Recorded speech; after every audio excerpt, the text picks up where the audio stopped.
Process Jammu Kashmir में शुरू हो गया हुआ है, तो पार्लियामेंट इलेक्शंस के लिए सबने फॉर्म भर दिए हैं। Being a registered party in the books of government which is all alliance democratic party, लेकिन हमने अपना बंदा नहीं उठाया। तो बहुत सोच समझ के बाद कि हम किसको, क्योंकि हमारे जो वोटर्स हैं, हमारे जो फॉलोअर्स हैं, बार बार हम कहते आए हैं कि वोट डालना है, तो अपने बंधुओं को और जम्मू कश्मीर के यूथ को ख़ास तौर पर अब ये देखना है कि वोट किसके हक़ में जाना चाहिए। So in north Kashmir we are supporting engineer Rashid.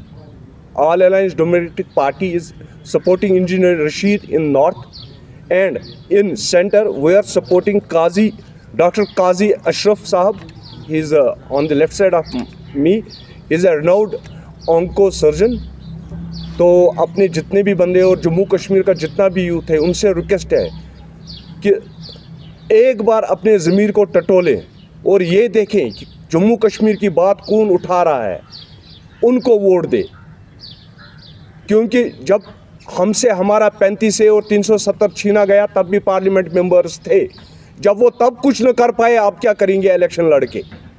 और मैं एडमिनिस्ट्रेशन से अपील करता हूं कि पॉलिटिकल प्रोसेस अगर शुरू हुआ है तो पॉलिटिकल प्रिजनर्स को रिहा कर दिया जाए।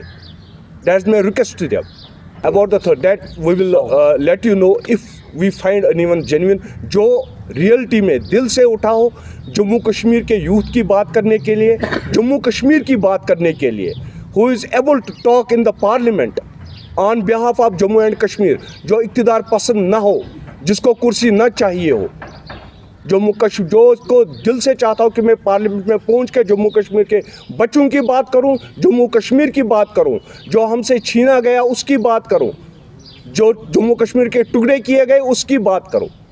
100% we will support him at any cost. अगर हमें लगता है कि साउथ में, इवन जम्मू में कोई ऐसा बंदा है जिसे सपोर्ट करना चाहिए, वो विल सपोर्ट हिम। देखिए, फील्ड में हम भी है, ज़मीर हर जम्मू कश्मीर के एक एक बंदे का ज़मीर है, उसको पता है किसने जम्मू कश्मीर के साथ क्या किया। जो ऑलरेडी पार्लियामेंट मेंबर्स रह चुके हैं या जो हमारी यहाँ पर असेंबली मेंबर्स रह चुके हैं, उन्होंने जम्मू कश्मीर के, everybody is knowing the facts. तो अब टाइम आया हुआ है, इस टाइम एक मौका है हमारे पास अपने ज़मीर को टटोल के देखने का। अगर ज़मीर जिंदा है तो उस ज़मीर को टटोलो और देखो कि हमें वोट किसको देना चाहिए। मैंने अपना ज़मीर टटोला, हमारी पार्टी ने अपना ज़मीर टटोला, हमें लगा कि ये दो बंदे वो है जो पार्लियामेंट में जाके रियलिटी में जम्मू कश्मीर की बात करेंगे। They have the ability to do that. That's why we are held the press conference at that time for it. देखिए, हमारी पार्टी तो पार्लियामेंट में रिप्रेजेंट नहीं कर पाई क्योंकि वी आर नॉट, हमने कोई पार्लियामेंट मेंबर नहीं उठाया था, और party even it is registered with the election commission of India, लेकिन we are having the short span of time जिसमें हम तैयारी नहीं कर पाए पार्लियामेंट इलेक्शन की। But surely in assembly elections 90 के 90 सीट्स पे हम कंटेस्ट करेंगे इंशाल्लाह। एट दिस टाइम हमारी पार्टी का ये था कि जो हम जब से पार्टी बनी है, हम कह रहे हैं कि अपने वोट को ज़ाया मत करो, बाहर आओ वोट डालो। इस टाइम भी हम वही बात कह रहे हैं, बाहर आओ वोट डालो, लेकिन अपने ज़मीर को टटोलो, ये वोट किसको देना चाहिए उसको दो। जितने भी पॉलिटिकल प्रिजनर्स थे बड़े बड़े, सबको छोड़ा गया। एक छोटी सी बात है, इंजीनियर रशीद को क्यों नहीं आज तक छोड़ा गया। अगर मेरे ख्याल से, मेरी जो सोच है, मैं पार्टी की तरफ से नहीं कहूँगा, मैं एक पर्सनल सोच कहूँगा, शायद अगर इंजीनियर रशीद इस टाइम फील्ड में होते तो सजाद लोन कहीं नहीं होता, उमर अब्दुल्ला कहीं नहीं होता। हमारा मौक़िफ़ इसमें ये है कि चेंज बहुत ज़रूरी है, पॉलिटिकल सिनेरियो में चेंज काफ़ी ज़रूरी है, और सबसे अहम चीज़ इसके लिए हम बात कर रहे हैं और इसके लिए मैं सामने आया हूँ, वो ये है कि पॉलिटिकल डिसीजन मेकिंग में हमारे लोगों का हिस्सा रहना चाहिए, और वो हिस्सा तभी हो सकता है जब हर एक शख्स, जो भी जिसका भी वोट है, वो अपने वोट को सही तरीके से इस्तेमाल करे। जो अभी तक बॉयकॉट टाइप पॉलिटिक्स चल रहा था, हमने देखा कि उससे हमको काफ़ी नुकसान हुआ है। अब पास्ट तो पास्ट है, we can not be the prisoners of the past. So हमको ये सोचना है कि आगे जाके जो है वो किस तरह हम इस सिनेरियो को, अगर चेंज पूरी तरह से नहीं कर पाए, किस तरह इसको हम थोड़ा बहुत तब्दील कर सकते हैं या इम्प्रूव कर सकते हैं। इसमें 2-4 बातें हैं, 2-4 चीज़ें हैं जो हमारे मैनिफेस्टो में है। अगर आप दे दें थोड़ा सा 1-2 मिनट दे दें, मैं उस पर कर सकता हूँ। वो 2-3 पॉइंट ऐसे हैं जैसे कि इन्होंने अभी बता दिया कि 370 की बात है। 370 की बात ऐसी है, वो तो एब्रोगेट हो गया है।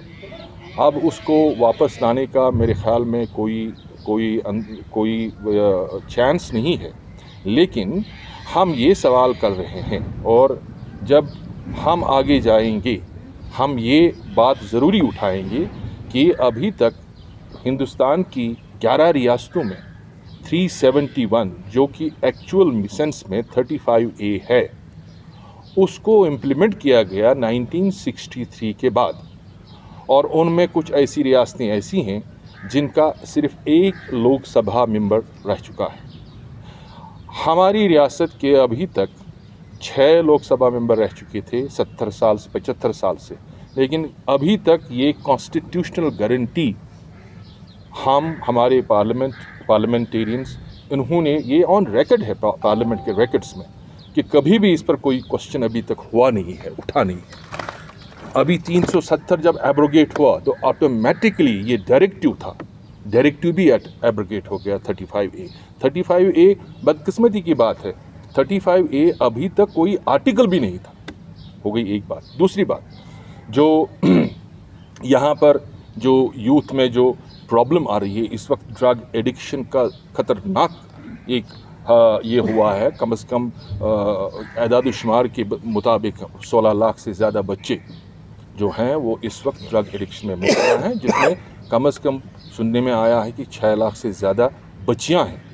ये भी तो हमारा ही कौम है ना, ये हमारा फ्यूचर है। इसके बारे में बात करना चाहिए था और इसके बारे में अभी तक बात नहीं हुई है किसी। अब वो बोल रहे हैं जब हमने 2021 से इस पर एक अभियान चलाने की कोशिश की।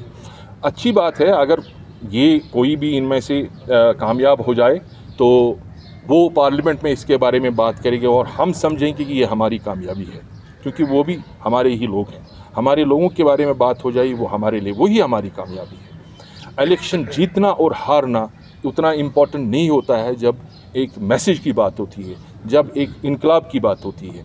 हम इनकलाब लाना चाहते हैं और वो इनकलाब सिर्फ किससे आएगा? वो डेमोक्रेटिक जो राइट है हमारा, जो इलेक्शन वोट का जो राइट है, वो ठीक तरह से इस्तेमाल करने से वो इनकलाब आ सकता है। तीसरी बात उसमें स्कॉलरशिप्स की बात है। हम लोग ये कहते हैं, और मैं बहुत पहले से कहते आया हूँ कि बहुत सारे बच्चे ऐसे इंटेलिजेंट हैं हमारे और बहुत मेरिटोरियस बच्चे हमारे हैं, लेकिन उनको चांस नहीं मिलता है कि बाहर की यूनिवर्सिटीज़ में गवर्नमेंट स्कॉलरशिप पर वो चले जाएं। अच्छे इंसान, अच्छे पढ़े लिखे लोग बन के उधर से आए।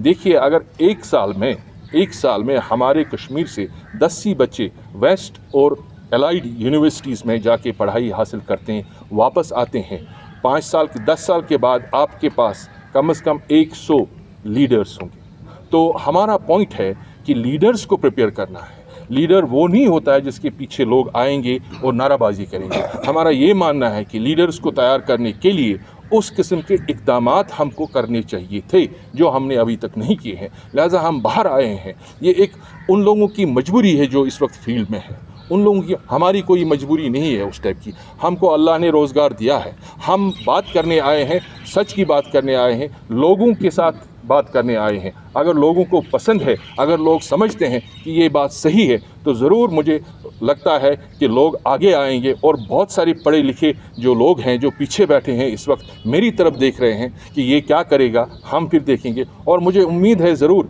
असेंबली के इंतखाबात में और ज़्यादा लोग पढ़े लिखे बाहर आएंगे। और अगर हमारे पास 10 ही आदमी, अच्छे आदमी, पढ़े लिखे, दयानतदार, इंटेलिजेंट और होनहार हमारी असेंबली में चुन के आएंगे, और मुझे लगता है उससे हमारे लेजिस्लेशन में, लेजिस्लेटिव पावर्स में बहुत कुछ तब्दीली आ सकती है।